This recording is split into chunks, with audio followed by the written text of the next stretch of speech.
नमस्ते। मैं हूँ रवि कृष्ण एडवोकेट हैदराबाद से। जहाँ कि आप सबको पता है, कल बीजेपी का एक एमएलए एक टीवी इंटरव्यू में कह रहे थे कि वो लड़का और लड़की दोनों साथ में बड़ा हुए, साथ में घूमे, और नाबालिग लड़की का माँ वो लड़के को अपने हाथों से खाना खिलाई और कुछ डिफरेंसेस आ गया, इसलिए वो लोग अलग हो गए। ये तेलंगाना को कुछ मतलब नहीं है, बंडी संजय को कुछ मतलब नहीं है, या बीजेपी पार्टी को कुछ मतलब नहीं है करके बोल रहे थे। पता नहीं कि बीजेपी में सारे लोग ऐसे ही है या फिर कुछ लोग ऐसे हैं, क्योंकि अगर देखा जाए तो उस पार्टी का राष्ट्र अध्यक्ष जो सीनियर एडवोकेट है, उन्होंने खुद कह रहे हैं कि ये बीजेपी से कुछ लेना देना नहीं है, बंडी संजय से कुछ लेना देना नहीं है, उसका बेटा किया है, बेटे का गलती है, उसको सज़ा मिलना है, बंडी संजय को क्यों ड्रैग कर रहे हैं इसमें करके। ऐसा है तो वो लड़की का फैमिली बंडी संजय से मिलने के लिए जब गए थे, कोई मीडिएटर उनको लेके गया था, तो उस वक्त बंडी संजय साहब का रिएक्शन क्या था? क्या ये सही नहीं था कि उनको इंसल्ट करके भिजा दिया गया? और दूसरी बात यह है, जब कंप्लेंट देने गए थे पुलिस स्टेशन को, तो उस वक्त तो इमीडिएट कंप्लेंट नहीं लिया गया, उनको 7 से 8 घंटा वेट करना पड़ा। और उस बीच में ही यहाँ पेट बशीर बाग में कंप्लेंट देने से पहले ही करीमनगर में एक कंप्लेंट रजिस्टर होता है, काउंटर कंप्लेंट। वो भी वो XXX मंत्री का बेटा वहाँ पर जाके मुझे 50,000 रुपीज़ मैंने पे किया है, 5 करोड़ डिमांड किया है, वो लोग मुझे एक्सट्रॉशन कर रहे हैं। कहाँ से? वो कंप्लेंट रजिस्टर होने के बाद जब कोई और रास्ता नहीं था, तब जाके उनको एक्नॉलेजमेंट दिया गया उसमें।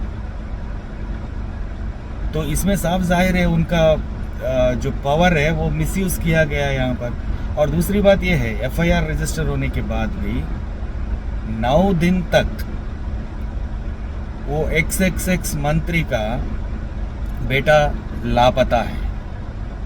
और सडनली और एक बात है, ये जब लापता है तब हिंदू यूनिटी यात्रा करके करीमनगर में एक जुलूस निकाल के, जिस मीटिंग में जो जो इसमें मुझे फंसाए हैं उन सब को मैं छोड़ूंगा नहीं, एक एक का मैं देख लूँगा करके डायरेक्टली एक सेंट्रल मिनिस्टर ओपनली पब्लिक को धमकी देता है कि मैं तुम्हारा अंत देखूंगा।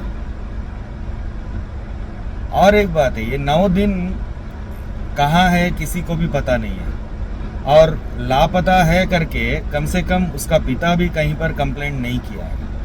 और 9वें दिन सीधा प्रेस नोट रिलीज करता है कि मेरा बेटे को मैंने सरेंडर किया है। तो 9वें दिन में वो बेटा कहाँ से आ गया अचानक, कहाँ छुपा के रखा था? तो आपको पता रहे कि भी आपने अपना पोजीशन मिसयूज करके उसको हाइड किया है। तो इसमें साफ जाहिर है आपका सेंट्रल मिनिस्टर होने का नाजायज़ फ़ायदा आपने उठाया है इसमें, तो आपको तो इस्तीफ़ा देना ही पड़ेगा।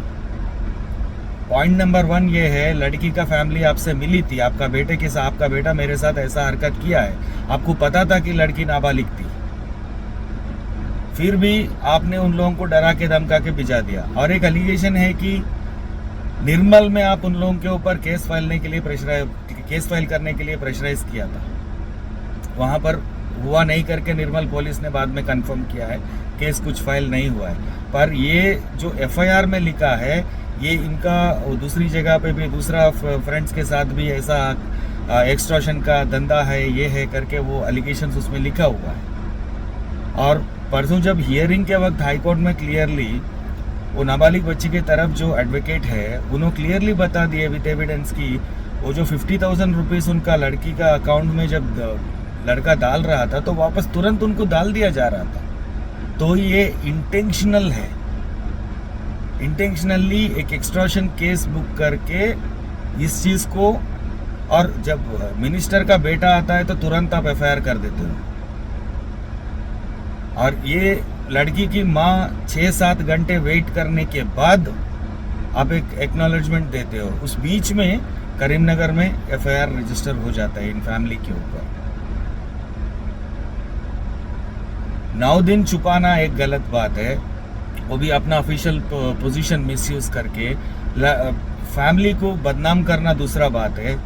और ये 9 दिन में उस लड़की का प्राइवेट, आपके लड़के के साथ जो भी फोटोग्राफ्स थे वो सारे चीज मीडिया में आपके सपोर्टर्स शेयर करके उनका लड़की का नाम के साथ सब कुछ रिवील किया है।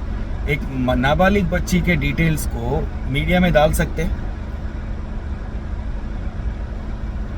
President of BJP Telangana Shri Ramchandra Rao garu, senior advocate, आपको पता है ना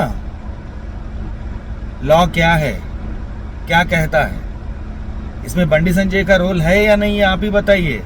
छुपाना गलत नहीं है, अक्यूज को बचाना गलत बात नहीं है, और विक्टिम फैमिली को थ्रेटन करना गलत बात नहीं है। और वो जो सोशल मीडिया में जो फोटोज आए वो कहाँ से आए? और जहाँ पर जब एफआईआर रजिस्टर होता है करीमनगर पुलिस स्टेशन में, तो कंप्लेंट कॉपी और एफआईआर कॉपी सारा मीडिया को पहुंच जाता है। और मीडिया उस पेपर को प्रिंट मीडिया में पब्लिश किया, उस कंप्लेंट कॉपी को इलेक्ट्रॉनिक मीडिया में मनतोली वेलुगु जैसा लोग मीडिया में दिखा दिए, जिसमें उस नाबालिग बच्ची का नाम क्लियरली लिखा हुआ है।